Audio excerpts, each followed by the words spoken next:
for the open class, I don't have a clue, man. There's 9 guys out.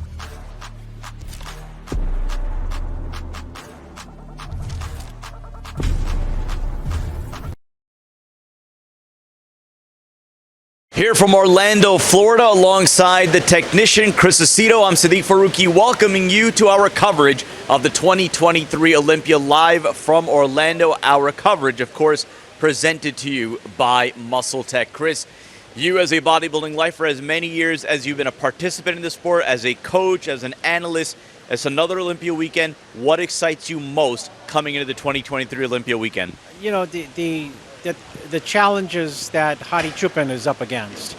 I think, you know, we discussed it on the show recently. I really do think, you know, Hottie has the ability to win this show for sure. It's just that it's not a slam dunk technically, but he's a phenomenal bodybuilder. But there are other people in the show, as everyone knows, you know, it's no secret, who have been working hard and who are capable, have their own strengths, who are capable of pushing him and giving him some trouble. So I think that's what lends itself so much to the excitement that, besides being the biggest bodybuilding show of the year, the fans know that, you know, anything can happen. And I think the judges know that too. You know, that, you know, I think every year the judges keep an open mind that, you know, it is an open show, but there is an idea that, you know, when Ronnie was around, or Phil was around, or Jay was around, that, yeah, I'll keep an open mind, but most likely it won't happen. It could happen. You know, you could get a changing of the guard, but, you know, Hottie Chupin has proven himself since coming to the show in 2018 that he brings attributes that are hard to challenge. You know, condition and density and maturity. No, I was going to say, because really when you consider over the last decade or so, when you consider the Mr. Olympias, when Phil was Mr. Olympia, there are many shows where we just said, Phil comes in on, game over for everybody else. That if Rami comes in on, even when he wasn't Mr. Olympia, that if Rami comes in on, game over for everybody else. Why is it that there is so much of a perception that the door is open with Hottie Chupin? Because other people who are also very good have the ability to bring their on, and their on can challenge his on. It's not like when Rami was trying to get the title, and we'd speculate if he came in on, and then when it's not like when Phil was repeating, if he comes in on. Other people, you know, were really, really good, but there wasn't a slew of people who were in the conversation. You know, there was like 1 or 2 other people, you know, that you would think like, okay, you know, Jay can run down Ronnie. Right. Maybe Roden or Dennis Wolf might be able to get by Phil if Phil's not at his best and they're at his best.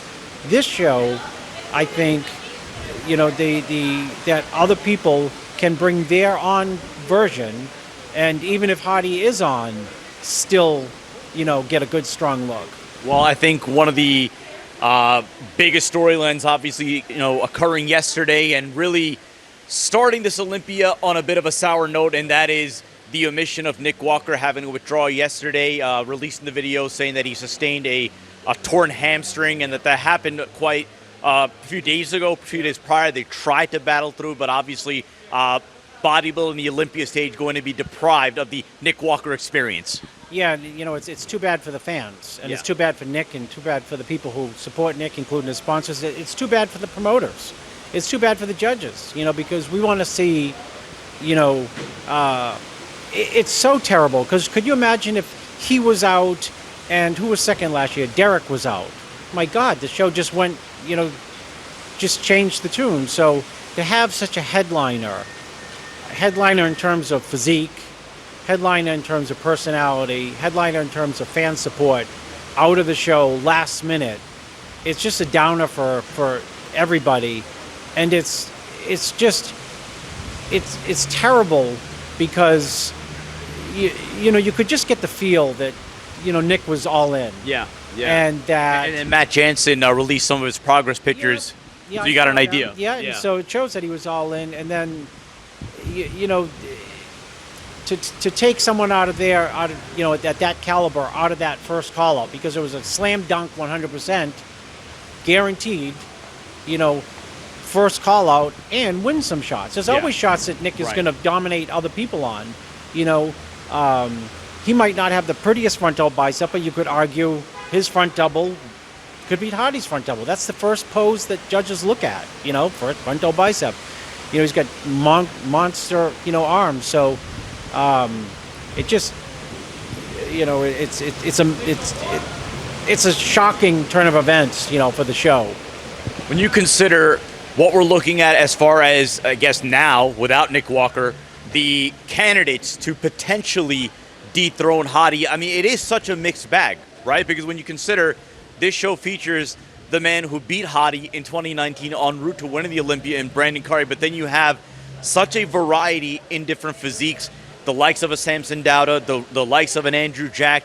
Obviously you can't discount Hunter Labrada and what he's potentially going to bring. Talk to us about just the varying landscape of physiques that we're going to see theoretically, presumably in that top 6, top 7. Well, I mean, you could just go right down from last year. Derek Lunsford is not coming in unimproved, that's for sure. Obvious runner-up, And, he's got balance, flow, a great clean look to his physique.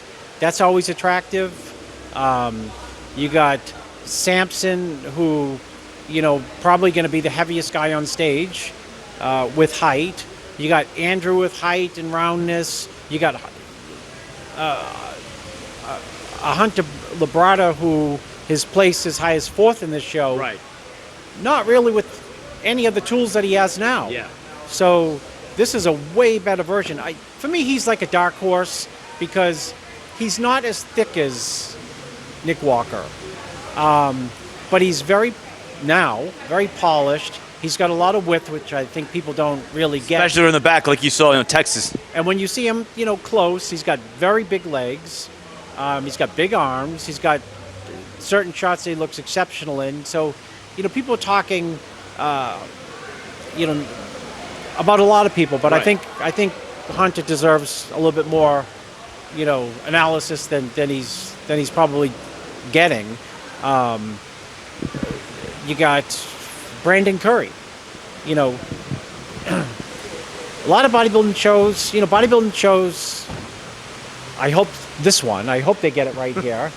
Bodybuilding shows tend to feature a light overhead in the past. It used to be a light, now it's multiple lights. But the whole point is, the reason you light a bodybuilding show is because certain physiques under lighting look better than other physiques under lighting. You can go to a hotel room and see a mass monster with density and freakiness and hardness and graininess and saying, he's going to cut right through, and saying, that can't be beat. And you can go to Brandon Curry's room and probably say, Brandon Curry will not beat what I just saw. Right, yeah. And under the right lights, yes, he will. So that's because he has what's called intangibles, tie-ins, flow, round muscle bellies, things that, like right there at the naked eye, you see it, but only under the lights does it take on a whole different, look. And you would see that with like Phil. I mean, you would see Phil like looking crazy like backstage, but under the lights, it goes like, that's where the term 3D comes from. Yeah. Because you get the right lighting. Thank you. And I guess we're a lot of people. Yeah, exactly. We're at the Rosen Center, and that's as the host will tell you. So Brandon's not been part really of the conversation. It's been, and he brings a lot of strengths to the table and few weaknesses. Yes. And sometimes, they say the best offense is a good defense. Sometimes winning physiques have few gaps and few weaknesses, and Brandon does not have many weaknesses or gaps in that physique. Well, let's talk about, I guess, if we're going to go on basis of last year's finish, who we figure to be the top candidate to dethrone Hottie Choopan, you would have to say Derek Lunsford just from that perspective. But again, let's put this into perspective, because Derek Lunsford last year, coming into his debut, Mr. Olympia appearance, 1 year removed from winning the 212 title. And I think, forget about just validating himself, again, validating a lot of what you had said coming into last year's Olympia, but really showing that his body, for years we had said that his body does not want to restrict. It doesn't want to diet down. It wants to grow. And certainly we got a glimpse of what, and based off just a few months heading into that prep, growing into a show, whatever you want to call the term is.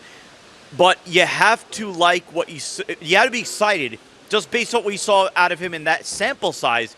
And now with that year experience under his belt heading into his second Mr. Olympia. Yeah, well, add to that he's young because, people make gains when they're young. They can continue to make gains, but it's like exceptions to the rule. So, he's got youthful muscle, good mental focus, good coaching, and there's the captain. We're just saying there's nothing like the NPC and my godfather Jim Manion. Right.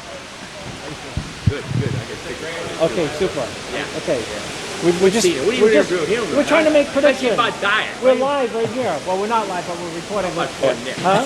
That's what we started out with. That's what we started with, yeah. There you go. Jim Manion said Nick was in great shape. So there you go. See, saw the pictures too.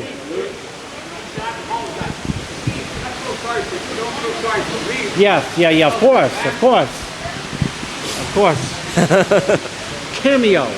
Cameo by the president. we were talking about Derek excuse Lunsford. me, yes, sir. Oh my God, Derek what is going on? Yeah, Derek is, he's dangerous. I mean, he knows it. The judges know it. The fans know it. The people cutting through the viewing area know it. So, you're gonna. I know I'm gonna have a lot of editing to do here tonight, but it's funny because when we talk about year to year, right? Many times we predict Olympias based off what we saw last year.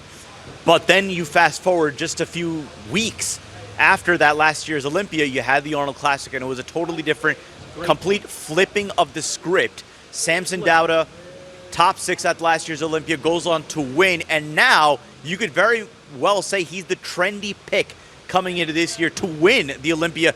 We've had all sorts of experts on. We had Jay Cutler on, we had Kevin Levrone on, Lee Hayne. Not everybody predicted him, but everybody is talking about Samson Daa as someone who could be hoisting the Sandow this year. Well, I will brag and say that last year I said that I went on the record saying that Derek Lunsford would finish first or second. Yeah, you did. And I said Nick Walker would be no lower than third. Not bad. That too. And I did the wrap-up last year with you, with you. Yeah. And you asked me about Samson Daa, and I said, and it was like a breakthrough show for him. And impulsively it came out, I said, oh, Mr. Olympia for sure. And you said, really? When? Yeah, How when? many years, yes. And you said next year? I said, oh, no, not next year. But I may have to swallow that prediction. So, anything... You know what? Anything can happen. Anything can happen in this sport, this day and age. To put that into perspective is anything can happen, including the injuries that people sustain, and anything can happen in terms of successes, really, that people have. Because, most people would have expected a good pro debut by Derek Lunsford. No one would have predicted second place. No one would have expected Nick Walker to pull out at the 11th hour. No one really saw Samson coming last year. Right. And no one saw him coming to the Arnold. You talked about the whole placings a few weeks after the Olympia got switched. You had Andrew leapfrogging people. So, that is part of the storyline here is why it's turning out to be, why the show sold out. Try to get tickets. Good luck. It's sold out. It's sold out for, one of the many reasons is it's sold out because it's going to be a great competitive Olympia. And I wouldn't want to judge it. You know what I mean? I can handicap it like this, but it's right. hard to judge. And I think that, what the show could boil down to, the oddness is who has the stamina to be able to go the 15 rounds and continue, round after round, because it's not going to be, first call out, okay, we've made up our decision. Right. because there's too many flavors in the recipe. There's too many physiques, from tall people to short people to dense people to flowing people to, it is what it is. It's a challenge. So let me ask you this, only because when we talk about, we talk about the different types of physiques you're going to see on stage. Dave Palumbo on record saying that this show is going to, assuming they all come in on, this show will come down to between Samson Daa and Andrew Jack. Now, to many, that may seem hyperbolic, but when you consider the progression that Andrew Jack has made, still very new to the sport. I say sport as in bodybuilding. Obviously, he's no stranger to the weight room, no stranger to powerlifting, but as a competitive bodybuilder, still learning the craft.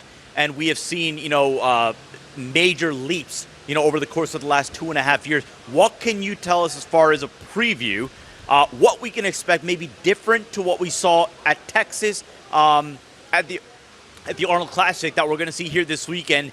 And again, as a coach, if you want to take this into your mind, what planning goes into considering the different types of physiques, what you're chasing at the top with the hottie Chupon, who, again, conditioning is the name of his game, and this kind of a lineup, what kind of a game plan would you have for someone the height, the structure, and I guess the developing physique of an Andrew Jack? Be your best. Because, you know what, if you can beat you, you can beat the other guy standing next to you. That is the goal. And, if you want to rewind, the Arnold was like a big breakthrough show for him because he was in tremendous condition. I would say better condition than the winner. That doesn't mean better bodybuilder than the winner. But, and at the Texas, he was good condition and a lot bigger. And I think, sometimes it takes a little bit. And I think we're at that point of a little bit now where it's like catching a fish. Yeah. Let the fish tire itself out. You don't have to put so much work into the catching the fish. You don't have to put so much work in when you have great genetics. I take that back because then it'll sound like he's lazy. You work with your body. You work with that style, with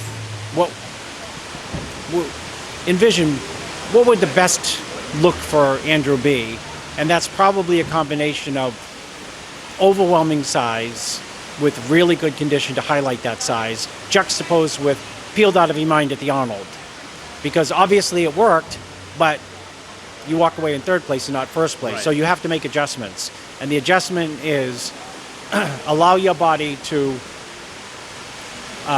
maybe not pound it down so much, and let it maintain what it wants to maintain: size, fullness, round muscle bellies, and that's what you're going to see on Saturday. I guess another wild card entering into the fray.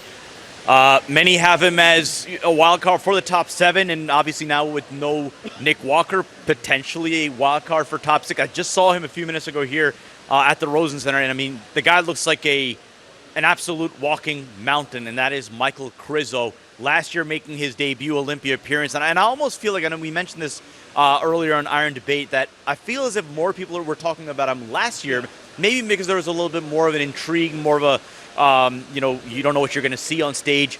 But certainly you see the sheer size, the mass, the width that he brings to the stage. What do you think about Michael Kroso as a potential disruptor in this lineup?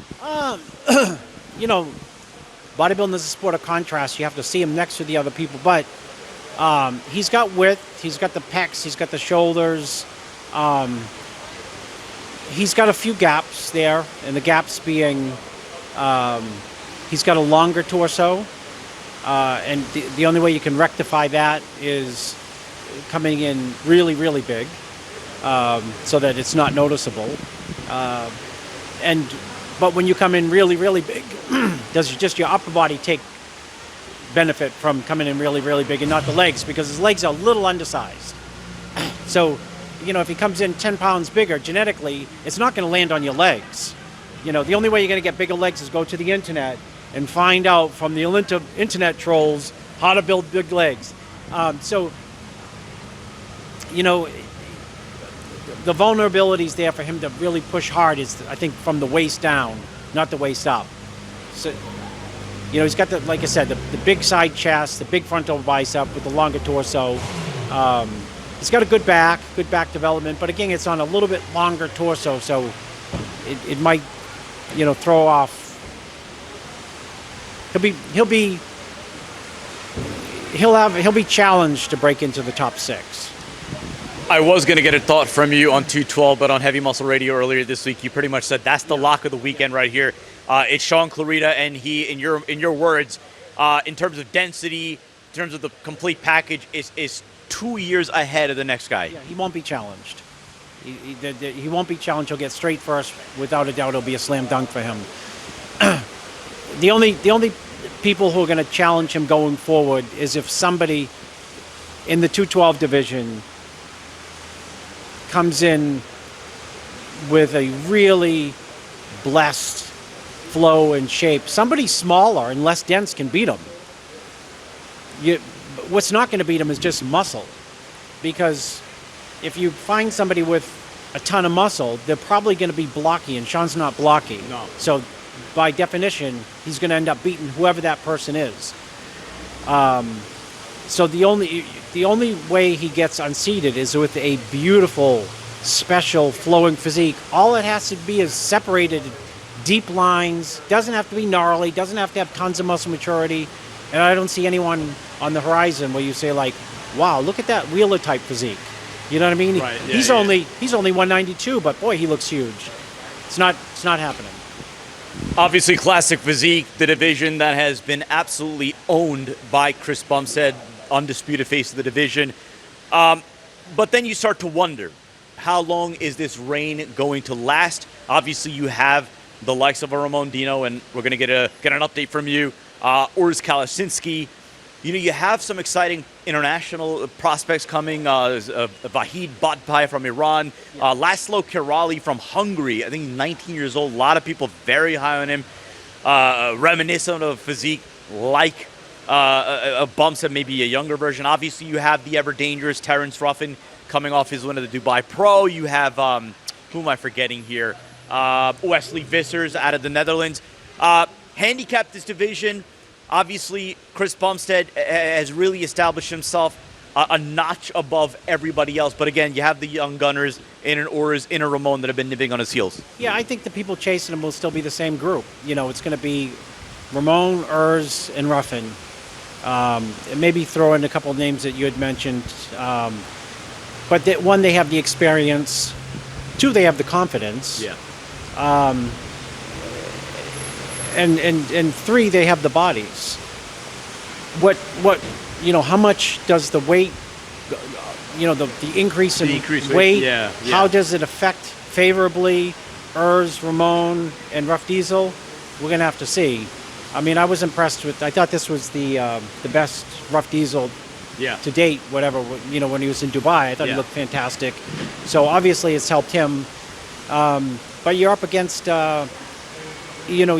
unlike the men's open where we said, hottie, can someone, this guy at his best. And, Chris is like the multi-year winner. And he had 4, and then he was like second and set. You know what I mean? And when he was second, it was like he could have won. So he's been on top for quite a while. I will say this, though. I should also mention Brion Angley, former 2-time champion. And the reason I bring him up, and the reason that I also bring up Urs in particular, is because you see with this weight cap increase, both of them, and then again, we're talking progress pictures, so, we'll see what shows up on stage, but both of them notably bigger. So I think this is going to be the first year where your eyes are going to have to make a bit of an adjustment as far as what you see on a classic physique Olympia stage. Yeah. Well, I mean, the guys are getting bigger every year. And that's a good thing, just that, how much added size is going to be effective against, Chris. It boils down to simple as that, And I think, who's to say Chris is not coming in bigger? Yeah. So it's, I would say, obviously, betting man, the odds-on favorite. Our guy Cisternino for the 212. I'm Guy Cisternino. Oh, you are? I did with the ID. I didn't wear the shirt, but I did have my ID when I played down your bank account. You better call when you're done. Okay. And Branch War. And Branch War. Look at this. You got a prediction for the Oh, watch. I know he's Hunter. He's got Texan. He's going to say Hunter. You know Hunter. We already had Manion. You got to We look had at the Manion camera. crash. Here we go. You got to look at the camera. There you go. All right, 212, hands down, game over. Clarita going to win. Just saw him in his room. That's what I said. It's a wrap. So, sorry, guys. For the open class, I don't have a clue, man. There's 9 guys out. I think Derek looks really good. Last time I saw, of course, you got to put Hottie in the mix because he's a returning champ. I was say Nick in there. Obviously, Nick's out. So I think the dark horse, if Samson comes in a little tighter than he did at the Arnold, it's game out. Game over for everybody. So we'll see. Sounds like Texan Defeato. What about you guys? What? Yeah, guys, let's get you on record here. Who do you got? Open class. Nick Walker, I had. Nick Walker. I'm gonna throw a shoe in. I love Hottie, but I'm gonna mix it up. I'm gonna say your top 2 are gonna be Derek Samson, 1 and 2. What about Nick Walker's mother? Now that Nick's out, who is she rooting for? Hottie. Huh? Hottie? I think she's rooting for Hottie. Yeah. Yeah. Yeah. You know what? She wants Nick to get him next year. Yeah. So, listen, all these guys are great. Yeah. This is a year that a lot of guys missed because of whatever preconceived things, whether it's visa issues or injuries. So this went from being a very looked upon Olympia as one of the best to now nobody knows what the fuck's going on. So I think it's still going to be a great show, but it's never been more up in the air than it is since Nick tore his hamstring. So if these guys aren't foaming at the fucking mouth, find another sport, because this is your best opportunity to be seen on the Olympia stage and get a placing that you probably might not have originally got if all these lineups were here. So if these guys aren't foaming at the fucking mouth to make a name for themselves, then they need to figure out something else. Take your testosterone boosted mind and go. Guys ready to train. Let's get one last thought. Chris Bumstead. Chris Bumstead, yeah. What? Leader of the pack. Right, leader of the pack. He should pose to that. I mean, well, look, we always talk about the social media presence, the worldwide stardom, and so on and so forth. But physique-wise, right? I mean, you've seen obviously he came in 2017, I believe was his first year, eventually winning in 2019. In your opinion, how has his physique developed to the point where he has really established himself really as untouchable to this point? Well, 2 things is I want to give Dave Palumbo accolades because at the first time he competed, That he'll win the next 10 if he wants. yes, I sat right next to Dave, and Chris's back was so weak it was pathetic, and he was so narrow from behind, so weirdly because in the front the lats he looked crazy, and the back double was 0, and Dave, but he looked good. Yeah. But the competition was a lot different then, It's much higher level now, including Chris. And Dave went on the record and he said, when the guy brings up his back, he can win 10 times. Yep. And so that was, I think, Chris's first year that he was second, I believe. Brion, yeah. Yeah, and I think Terrence had beaten him that year at one of the shows running into the Olympia. Terrence had beat him somewhere. Yeah, not Toronto. I know what you're talking about, but not, Yeah. So, he's the leader, but I don't think there's people on the show who feel that they can beat him. Right. I'm sure that Urs thinks he can beat him, and I'm sure that Ramon thinks he can. So give us a bit of an update. Obviously, you're working with Ramon, and what could you tell us? What are the things that we can expect physique-wise out of Ramon this Olympia? They gave him 6.6 pounds, and he took all 6.6 pounds of it. So it's going to look exactly like last year, but 6.6 pounds more. 6.6 pounds is a lot of weight. Best shot. Front delt bicep, and he'll win that shot. I will go on record. He will win that shot.